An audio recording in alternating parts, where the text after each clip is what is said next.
The Denver Broncos drop a heartbreaker in Kansas City. Disappointing fashion, falling to 5-5. Where did the Broncos go from here, and where did things go wrong? We break that down and much more on today's Locked On Broncos post-game report.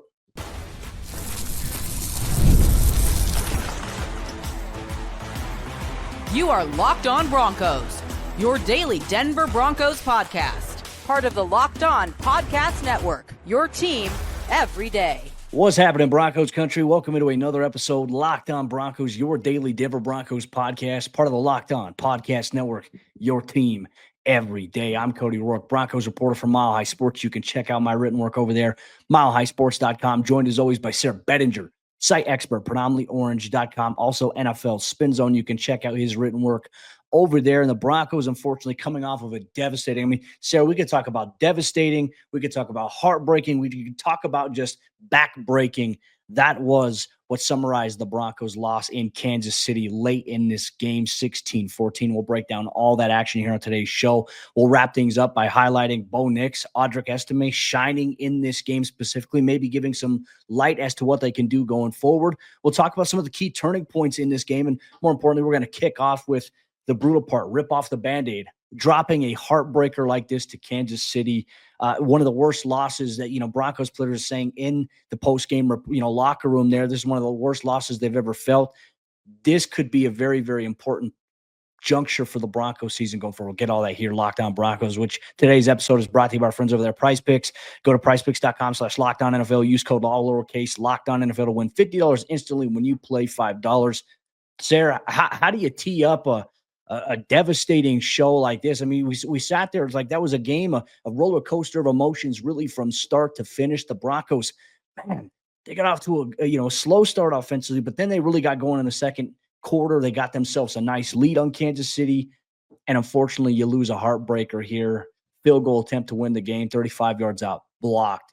Just man. No words. Broncos country devastated. I know just us talking about it here, it's just not something we wanted to highlight here on the post-game show. No, it's terrible because we typically after a loss are able to kind of sit here and say, well, the Broncos did this or the Broncos didn't do this. And it came down to these couple of plays here that turned the tide in this game and in a negative sense, right? But in this game, it was really all the Broncos doing things exactly the way that they should have been done. I mean, that's the frustrating part is you hold Mahomes and the Chiefs to field goals when they get inside the red zone. You converted on a couple of your best drives into touchdowns, and then you went down the field at the end of the game and got in position for a chip shot field goal that is converted, by the way, 92% of the time over the last 5 years. 35-yard field goal attempts converted for 3 points, 95% of the time over the last 5 years. So, I mean, it's just that's the tough part about it, Cody, is that we're now sitting here kind of just like, I mean, some of the Broncos players, I'm sure, at a loss for words, unable to articulate like how this, I mean, your record says 5-5, but everything that you just did on the field says 6-4, and you should be celebrating right now. You should be enjoying the flight back home, but now you got to kind of deal with the reality that you just lost a game. And I think the best way to think about it is that the Broncos outplayed the Chiefs, like Sean Payton said after the game, and yet just couldn't find a way to finish the deal. I mean, a chip shot field goal. That's what it came down to. And yes, you got to play all 60 minutes, every second of those 60 minutes, right? So the Broncos, I mean, Cody, it just came down to that last total fluke there at the end, which again, 95, 92, I can't remember. It's 90-something% of the time that turns into 3 points. Yeah. And it just didn't happen. Well, and, I'm with you there because we should be talking about Bo Nix leading the Denver Broncos into Arrowhead Stadium against the NFL's best defense and coming away with a victory, which he did everything from his operational standpoint. The Broncos did everything to be in that position. Talking about a special teams blunder, which, look, this is the frustrating thing, man, is because special teams have been great for Denver all season long. You haven't had any issues like this really up until this point here. And it's like, on a day where the defense – they sack Patrick Mahomes 4 times. They hit him 9 times. I mean, they're pressuring him left and right. And the offense finds a way. I mean, third and 6, 3rd and 7. Bo Nix delivers to Cortland Sutton in a 2-minute drive there to get a first down. Kansas City burns their final timeout. It's like, hey, run the clock down now. This is chip shot field goal. the outcome, man, I just tell you, like, you look back on this and hats off. Like, once again, Kansas City, undefeated, finds a way to win. But when you look at their record, they're not the best team in football by far. Record wise, you could say, okay, by record, yes, they are. But when you watch them play, they don't look like the best team in football overall. They stole a win from Denver here. It's frustrating. And obviously just a lot of missed opportunities that we'll obviously highlight in this game, several key turning points here. But I think the second half for Denver's offense, we certainly do have to talk about it really until that final drive there where, hey, Denver capitalized on Harrison Butker not getting the ball to the landing zone. Denver gets the ball at the 40-yard line. Bo Nix in the offense. They did everything that you wanted them to do there. But in the build-up to that, Denver's offense, they have a couple of good plays. They converted, a couple of third downs, and they do something that would set them backwards. You get tricky on an end-around play on one series, and it maybe bumps you out of field goal range. Then you get sacked for a 16-yard loss on a double A gap blitz there. And it's just, you look at that and you just look at so many moments in this game, which, Sayre, we're certainly going to highlight here. There were a lot of missed opportunities here, once again, for the Broncos, their offense, their defense.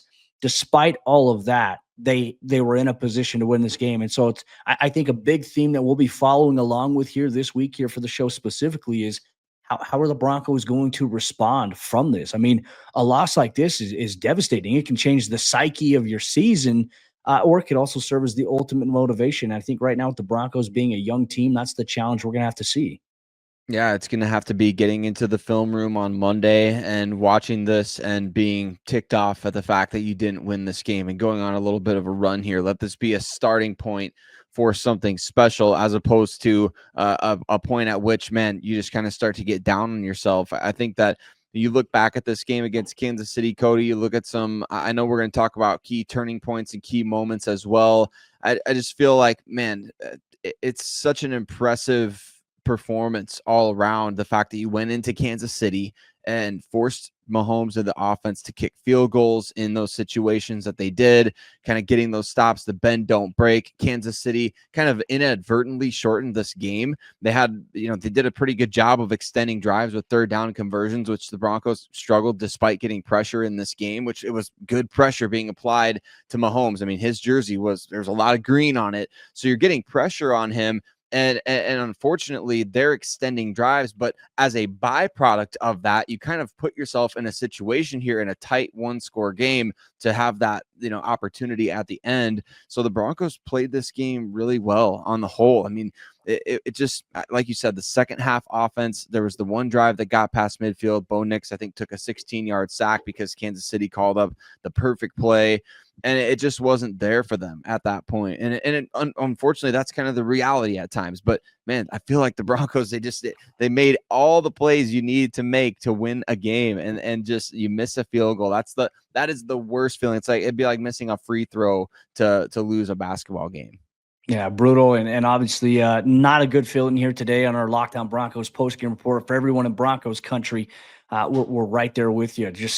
It's de-energizing, I would say. And since usually we have a lot of energy, it's like, man, how do you comprehend everything that just happened there? We'll continue to do just that here in a therapy session here on today's episode, Lockdown Broncos. What were some of the key turning points in this game? Some penalties, some missed penalties that weren't called definitely had an impact in this game. But overall, there are a couple plays that define the outcome of Sunday's game. We'll highlight that much more here on today's episode, Lockdown Broncos.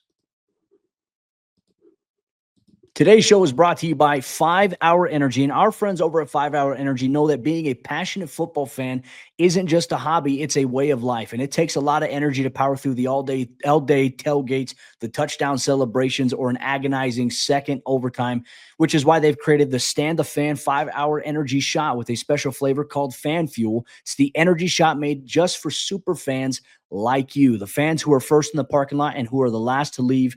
We see you. The Broncos had a lot of energy sucked out of them from Sunday's loss against the Kansas City Chiefs. Maybe a 5 Hour Energy shot could boost them up as they look to rebound this week. 5 Hour Energy knows that no matter what team you root for, being a fan requires heart, soul, and a whole lot of energy. And whether you're prepping for the big tailgate or you're ironing your jersey, your game day to-do list is always a mile long. That's why the limited edition Stand the Fan 5 Hour Energy shot is here to help keep you fueled throughout the season. What's your fan fuel this week? Whatever it is, Do it with a 5-Hour Energy. Available on 5hourenergy.com. That's the number 5hourenergy.com. Shipped nationwide. Today's show is also brought to you by our friends over there at Prize Picks, and Prize Picks is daily fantasy sports done right. If you want to get real money sports action, Prize Picks is the place to be. With over 10 million members and billions of dollars in awarded winnings, Prize Picks has made daily fantasy sports accessible to all, including yourself. You just pick more or less on at least 2 players for a shot to win up to 100 times your cash. So run your game all season long on Prize Picks. And Prize Picks invented the flex play, which means that you can still cash out if your lineup isn't perfect. You can double your money even if one of your picks doesn't hit. So sign up today and get $50 instantly when you play $5. You don't even need to win to receive the $50 bonus. It's guaranteed. Prize Picks is the best way to win real money this football season. Which players are going off, which ones aren't. Make your picks in less than 60 seconds and turn your sports opinions into real money all season long on Prize Picks. Download the app today and use code LOCKEDONNFL to get $50 instantly after you play your first $5 lineup. Once again, download the app today. Use code LOCKEDONNFL to get $50 instantly after you play your first $5 lineup. Prize Picks, run your game. The Kansas City Chiefs found a way to beat the Denver Broncos on Sunday. The Broncos may have found a way to lose. And as always, the officials are a hot topic of discussion after a Kansas City Chiefs game. Cody and I are going to break down some key moments in this game, some officiating stuff that went down that needs to be discussed, regardless of whether or not you think that the refs helping the Chiefs is a hot take. We're going to talk about it on today's episode, Locked On Broncos. But thanks so much to all of you in Broncos country that make Locked On Broncos your first listen of the day every single day. And especially if you rock with us after a game like this, man, we appreciate you so much for joining in. As Cody said, the therapy session here, talking about the Denver Broncos and kind of just trying to keep it optimistic here, Cody, after a loss like this, where it's taken me the majority of the hour between the game ending and us recording for me to kind of gather my wits about me. I think if you're watching on YouTube, my ears might still be a little red. You get a little hot-headed after a loss like this, Broncos country. So we feel you on that one. But let's talk about some key moments in this game, Cody. And I think anytime you're playing the Chiefs, it becomes it's not even a meme at this point, or it is a meme, but it's not like a joke in terms of like, hey, people just say this because, well, oh yeah, it's you're just making excuses when you play the Chiefs. Like, this is a real thing that happens every time the Kansas City Chiefs play, that the officials find a way to make game-altering calls or miss game-altering calls over the course of a game, that it's undeniable at this point. I think even the biggest Kansas City Chiefs homer out there would have to acknowledge the fact that I don't know if they will, though. They won't, but they behind closed doors, maybe, that you've got to acknowledge. I mean, there's no way that we're not seeing the same thing out there. Let's talk about the first one. An illegal contact called on Brandon Jones on a play in which Nick Bonito sacked Patrick Mahomes. The Chiefs should have been punting back to the Broncos. Unfortunately, ends up being a automatic first down, and the Chiefs get their only touchdown of the game after this. That's why it's so critical, is because, you could go out and make the next play, right? You could go out and get another stop, but at the same time, you already got the stop, and the officials just straight up took it away. Well, and even on that too, on Travis Kelce's touchdown that he had on fourth down, Andrew Siciliano did a great job of pointing it out. You look at it, Noah Gray's not even set. That should have been an illegal formation. It doesn't get called. Sometimes it gets called by certain crews. Sometimes it doesn't. And look, obviously, the reality in football, we'll always say it too. And as a coach, as a former coach and as a former player, I'll say the same thing. You got to go out there and make plays. But you do look back on situations like that, Sayre. It's a momentum shift. It's a little frustrating the standpoint because, as you mentioned, like Nick Bonito, I mean, at the rate and how quick he got to Patrick Mahomes versus how deep the route was before contact even occurred. Like, the thing that's frustrating to me is you saw a little bit of it when they were showing a quick replay. They didn't show an exhaustive replay of it. They showed a quick replay there. Bonito has Mahomes wrapped up, and then right after he has Mahomes wrapped up, arms around him, you see like Brandon Jones makes contact. But I've never seen a play happen where a quarterback is being sacked actively, and then all of a sudden now they throw the illegal contact. It usually happens before the play, but certainly wasn't the case here. It is what it is. I think, that was a turning point in this game, obviously. I think another one here, and you go back and it's like, man, just a missed opportunity. And that's been something that has hurt the Broncos here. Okay, despite that, okay, Kansas City goes and they score. Okay, now it's 14-10. Brutal. Okay, now you got to deal with it because Kansas City is going to get the ball before halftime. Denver, they get the ball. You have just barely under 2 minutes to move the ball downfield, and Denver certainly does that. But you have that drive there where, okay, hey, Bo Nix is doing a great job. He's standing in the pocket. He's delivering. You get the run game going. Everything seems to be flowing. And you're not using your timeout because you only have one left. And, you go and you go to spike the football because you're at this point in field goal range. And then you have an illegal formation because apparently they had Cortland Sutton offsides when Bo Nix went to go spike the football. That sets you back 5 yards. Now you take a passing play there on 2nd and 15. You don't get it. It's incomplete. 3rd and 15. Now you deliver a shot to Cortland, who I don't know if he's going to get the first down. I think he's a couple yards short, but it's like, okay, 3rd and 15. Maybe it's going to be, you're going to get 9 to 12 yards on that play. Okay. Well, that's a field goal range. It's doable, right? So instead you're forced to settle for a 60-yard field goal, which Lutz didn't have enough leg on it. If he did, it would have been good. And maybe we're talking about a different outcome here. But you lose out on 3 points right there. And then you have a big run by Audric Estime in the 3rd quarter. And then all of a sudden you have a holding call on Ben Powers that makes it 2nd and 17. A drive that was trending towards them being in field goal range, all of a sudden gets knocked back here. And then we mentioned the 16-yard loss that you take on a sack a little bit later on in the second half as well. Those are missed opportunities. And, man, do they loom large when you lose 16-14. And look, obviously you shouldn't have had the overrun where you get your field goal, your game-winning field goal blocked. But unfortunately, it's like, hey, in hindsight, when you look back at it, some of those missed 3-point opportunities certainly could have made a difference in the outcome of this game. Unfortunately, it's a loss, and now you have to stew on it. You have to go back and watch the film. I think the frustrating thing to me, though, Sayre, is like you look at the offense and just some of the moments that they had here, it's like, man, okay, they did it against the NFL's best defense. Look, there's no moral victories when you lose, but it's like, all right, there are things that you can build off of, even though that you lost. I feel like the missed opportunity theme continues to present its face here with a young Broncos offense, which is a little frustrating in hindsight. Yeah, we talked about it this week in the lead up to this game that the Kansas City Chiefs just straight up have more margin for error built in to their operation than the Broncos currently do. Like, the Broncos are one of the youngest teams in the NFL. This is Bo Nix's first trip to Kansas City as an NFL starter. So obviously, over time, we'll kind of see it. I feel like you said, Cody, the encouraging thing is that there's a lot to build on in this game. The number one thing being that the Broncos, they have a quarterback, folks. I mean, we'll talk about that in the next segment, but Bo Nix is that dude.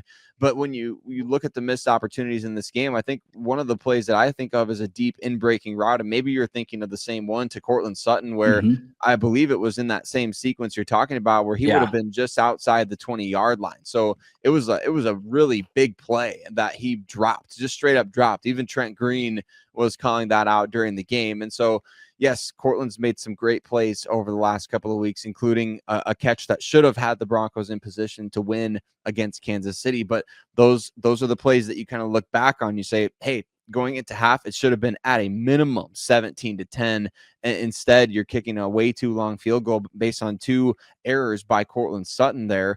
And so it is tough. And there's certain things I know fans want to call out in terms of the play sequencing or play calling from Sean Payton at one point, the little play to Marvin Mims that we referenced earlier, and things like that. It's just, it seems like maybe some of those are a little bit ill-timed, but the Broncos had I mean, it was right there in their grasp. So that's what's making this really hard, is that if it was a win, we would be nitpicking this stuff down the road this week. But now after a loss, you're kind of having to do a quick post-mortem and say, okay, so where could the Broncos have gotten 3 points otherwise, or where could they have prevented 3 points otherwise? Unfortunate reality is at late into the 4th quarter, right before that kick from Butker, Cody, the Chiefs were only penalized for 10 yards, 2 penalties for 10 yards compared to what the Broncos were getting called for. Pat Surtain gets called hands to the face on DeAndre Hopkins and then gets thrown to the ground or goes to the ground with Hopkins. So at worst, you would think maybe some offsetting penalties there, but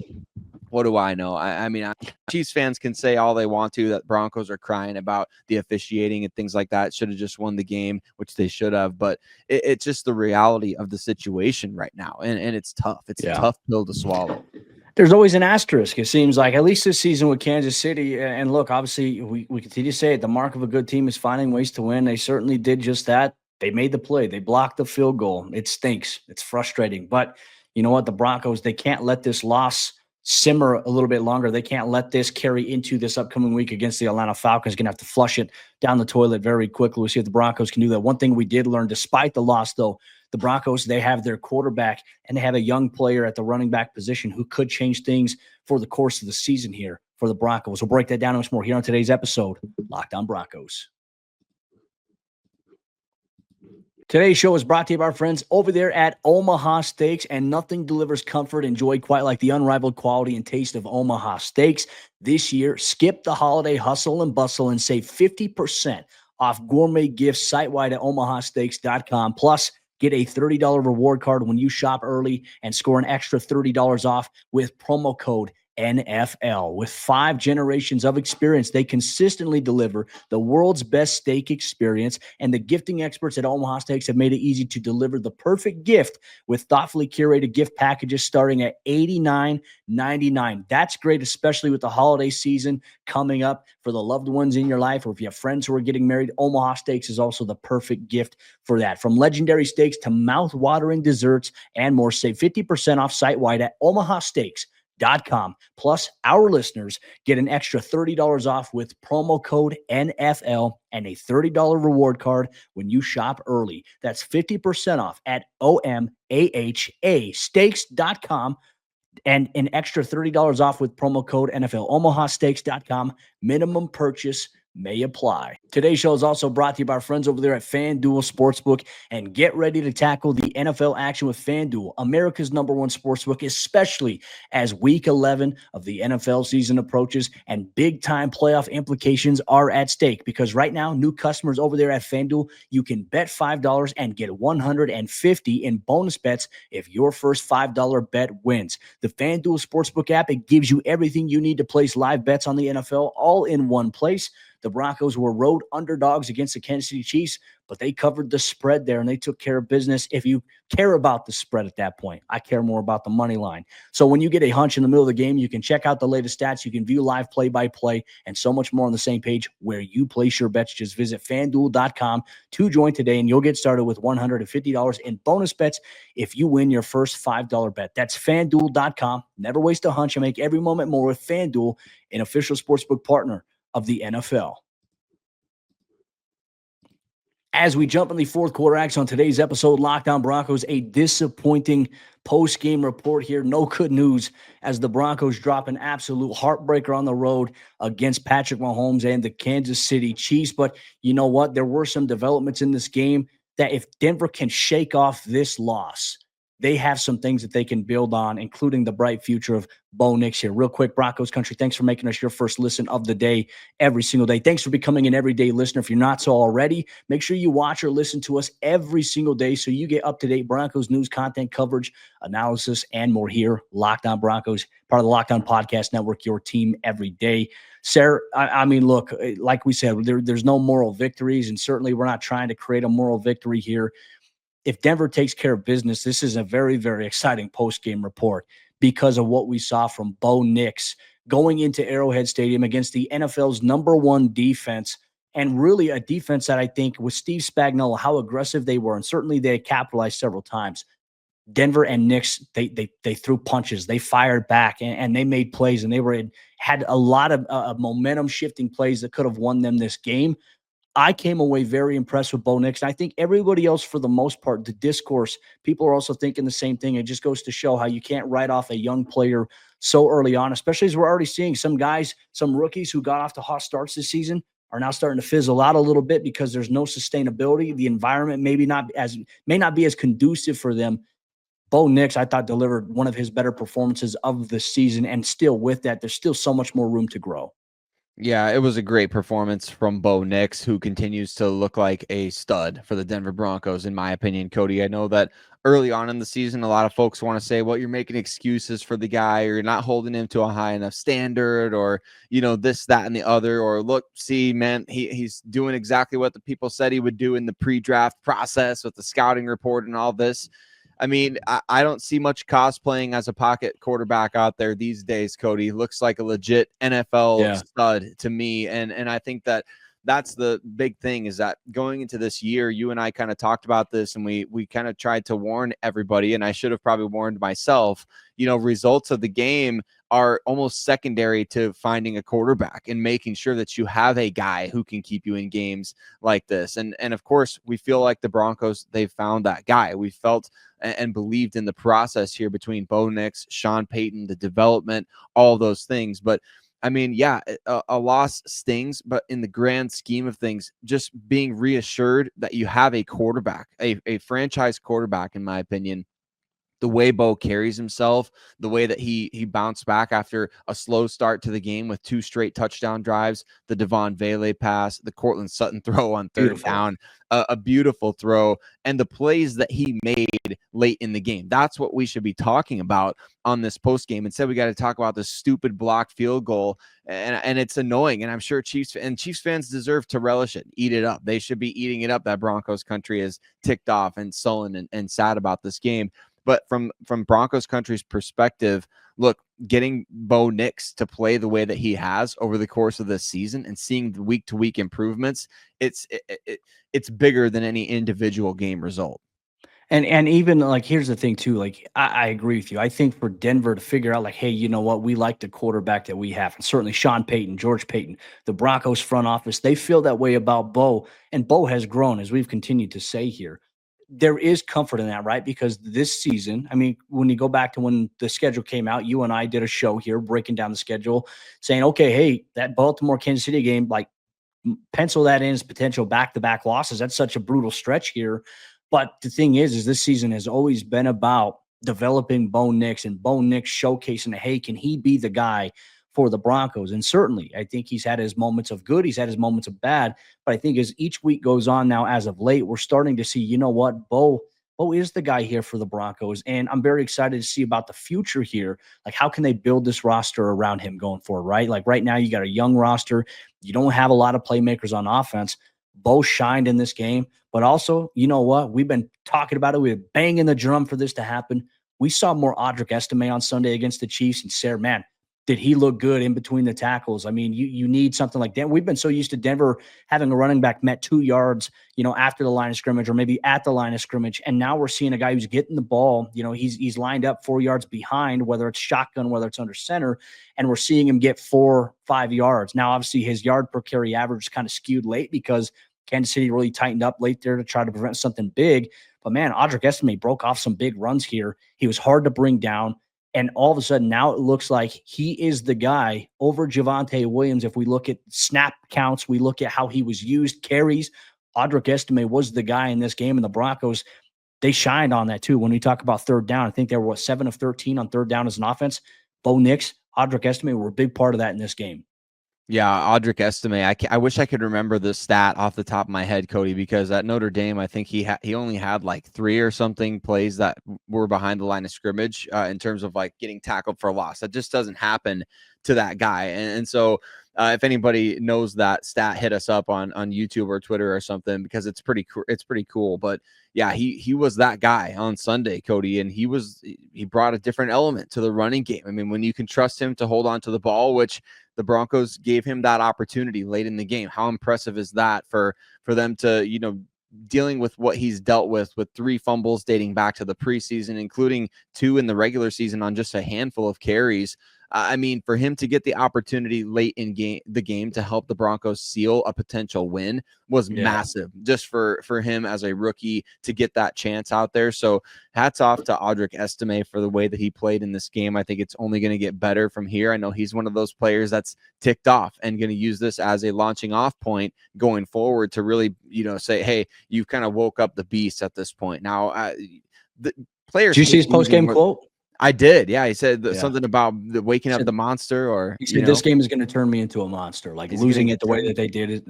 I like it. I'm here for that. I do too. You need that. That's like piss and vinegar. You need that incorporated within the DNA of your players. I love it. You do. You absolutely need that. And I think these players, Cody, they hate losing just like we do. We hate losing more than you love winning. And losing like this can prompt you to some, that monster is going to be awake next week against the Falcons. So I'm excited to see how he grows from this performance. And even Devon Vele, got a shout at him making some plays. We saw more Troy Franklin incorporated, Lucas Kroll getting involved in the offense, Adam Troutman catching passes. Like I liked what I've seen here from Denver's offense. And I think there's also a point too. They just have to find a way. Obviously, you have to avoid the slow starts, but there's even these lulls in the second half, like in that middle portion of the second half where it's like, hey, you can't have stagnant drives, at least back to back. If your first drive is stagnant, okay, you need something on that second offensive series. That's kind of been an area where Denver has struggled a little bit this season. You want to see them boost that up. But you know what? I think that Sean Payton should inject more of this youth into this Broncos team, building blocks for the future. And it looks like Audric Estime is going to be that piece here going forward. He protected the football. It was nice to see here. Denver still has a long ways to go offensively, but man, they do have their quarterback. They have a running back who is a big body guy, and they just need to find a way to be more consistent offensively. And unfortunately, robbed of them getting post-game accolades due to a blocked field goal here. This one is going to sting, but more importantly, Broncos Country, we're going to set the table here, especially for tomorrow's episode for all you everydayers. Here's what you can expect.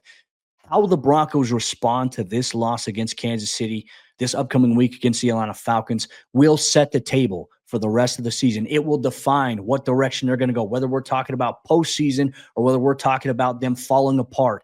The response is going to be huge this week. We'll respond to that and more on tomorrow's episode, Locked On Broncos.